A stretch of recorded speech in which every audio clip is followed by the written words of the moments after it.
Guys. Hey!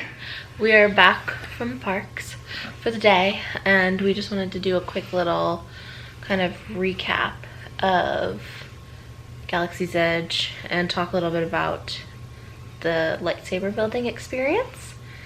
So, yeah. So, I know we kind of briefly recapped after we got out of the lightsaber building, but I wanted to kind of go a little bit more into detail.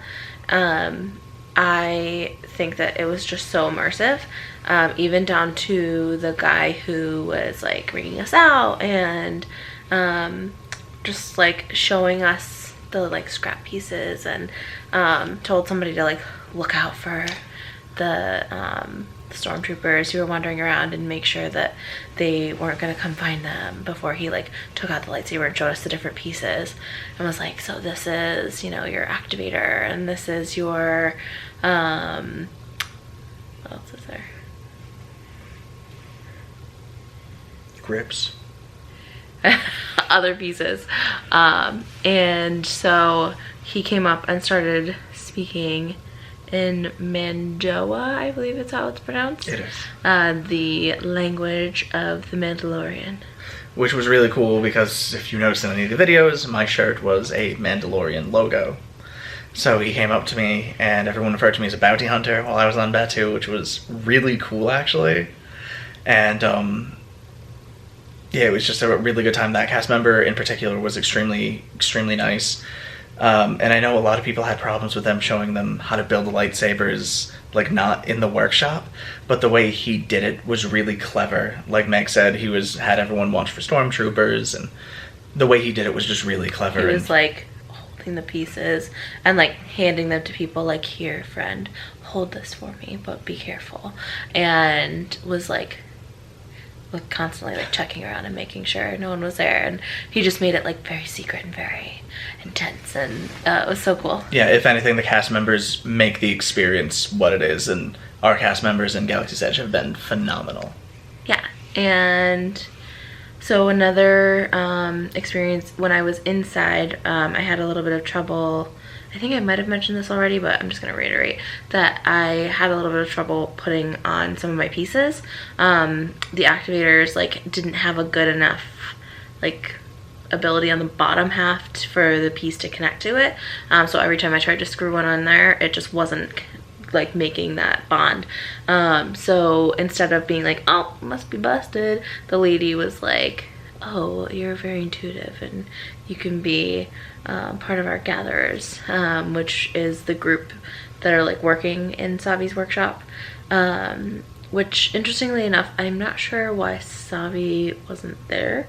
It was Kimbe who was our like guide, I guess. Well, I know even in the Disneyland version, Savi is not there. The same way that Oga isn't in Oga's Cantina. Yeah, it's just interesting how like there's these characters, but they like don't actually exist in the land. Yeah, it is interesting.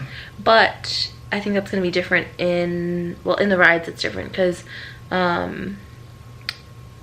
what's his name? Hondo is in the Smuggler's Run ride. Yeah, and the lady with the blue hair, who I'm drawing a blank on her name, she wanders around the park a lot, and she's going to be in Rise of the Resistance when it opens in December. But yeah, so I thought it was really cool that they were like, you know, staying all in character and stuff for that. I overheard a lady asking where she could find something, and one of the women was like, well, on this planet, we don't have whatever it was. She said, but I hear that someplace called, and I can't remember what she called it, but it was someplace outside of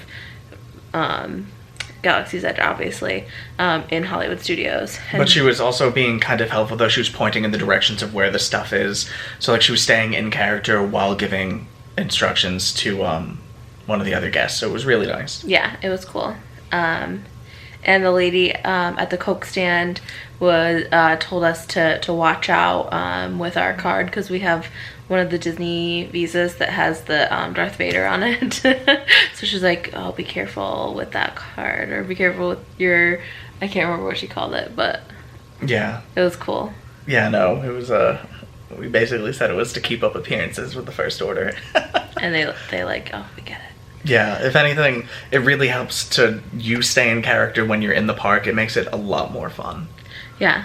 And oh, somebody else came up to me because I was kind of like Disney bounding as Leia, and said something about I heard that there's a message for you, but I don't know. He's in a droid that kind of looks like a trash can. Yeah. He's like, so keep a lookout for him. I think he's looking for you. And I was like, oh, okay. And then I just flung the thing. And then I found him. R2 was out in the Droid Depot, which we almost didn't go into. Yeah, it was very cool to see a life-size R2-D2. Yeah, and it was so cute. And he did all of the noises we want him to. All of them. Yeah, it was a good time. Woo. He's so cute. But the lightsaber building was absolutely amazing. That experience alone is worth the money. Yeah. Yeah, like when, I'm not going to spoil it, like I said earlier, but something happens in the middle of the lightsaber building process, and you kind of get like, not starstruck, but you like get that feeling right here. You're like, oh, it's really, really cool. It's very memorable. Yeah. It was so good. I wouldn't pay again, but I would do it again. I would definitely do it again. If they let you make one and not have to buy it. Yeah. But it's worth it. 100%. And I think they're really, really, really good quality. We looked in the stores, and Kylo Ren's lightsaber was $200, and Rey and Luke maybe were both about $170, 160, 175, something like that. I don't know. They were somewhere in that range. So yeah. I think that for getting your own, getting that experience, and the holder and all that stuff, it's worth it. And a commemorative pin. If you're into it. Yeah. And you have the money for it. Absolutely. You know, don't feel bad if you can't do it, but it's so cool. It's like it's just like a special once in a lifetime kind of thing. Yeah. So, but yeah, so overall, Galaxy's Edge has been amazing so far. There have been like no bad interactions with cast members. Like we said on a previous video, the Ronto wrap was amazing. We didn't love the Docking Bay 7 food, but the drinks have been really good. Oga's was a blast. Oga's was a lot of fun. That would be, like, if you obviously can't do the lightsaber experience, go to Oga's, have 2 drinks in 45 minutes, and really enjoy that experience. Like, that feels like you're a part of the planet. Yeah, the people in there are really cool too. Yeah. They're dancing and singing, and they're just like really into it. And I don't know, I can't say anything bad about it so far. Spectacular experience. Yeah. So that's gonna be it for tonight. We're tired. We're tired. And we're here. If you can't tell. And we're going off planet back to Batuu tomorrow morning, so. Yeah. Try to get that coveted pilot seat. We're working our way up. I'm still in the engineer role, but Gunner was fun. But yeah, so we'll keep you updated. Yeah. May the Force be with you.